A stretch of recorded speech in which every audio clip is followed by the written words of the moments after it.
So in the late 60s and early 70s, there was a concept in the US known as Nifty 50, which is very different and nothing to do with the Nifty 50 in India. Forget the Nifty 50 in India. In the late 60s in the US, the idea was you put 2% into 50%, 50 stocks, that would be your portfolio.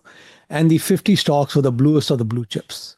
ADP, McDonald's, Coke, Procter and Gamble, and Xerox, Polaroid, Kodak, all of them. So there were these 50 stocks, Avon, and so on. And basically, the idea was you set it and forget it. You don't worry about valuation, don't worry about anything. Now, there's some controversy whether Walmart was part of that Nifty 50 or not. But let's say for our discussion, let's say it was part of the Nifty 50. So what happened is in 73, 74, there was a major downturn in the US market. It was a crash in slow motion. But like 60, 70% of equity markets value got wiped out. And these Nifty 50, they were taken out back and short, like decimated. That portfolio got decimated.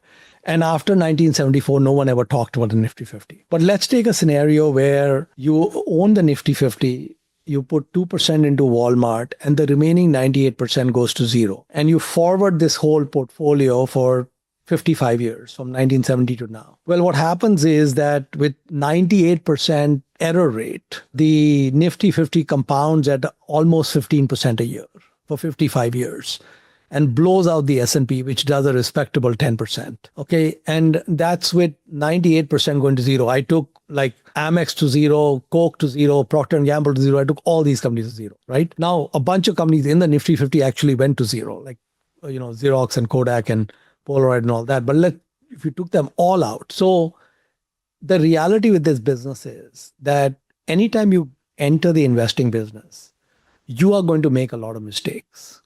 Value traps, frauds, whatever, all part of the landscape. No matter how good you are, you're not going to be able to avoid them. Even the best investor, John Templeton said, will be wrong 1 out of 3 times.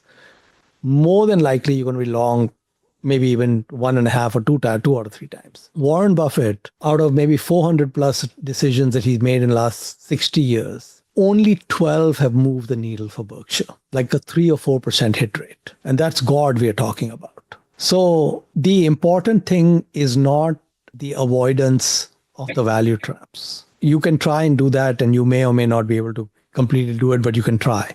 The important thing is recognize and hang on to your winners. And the traps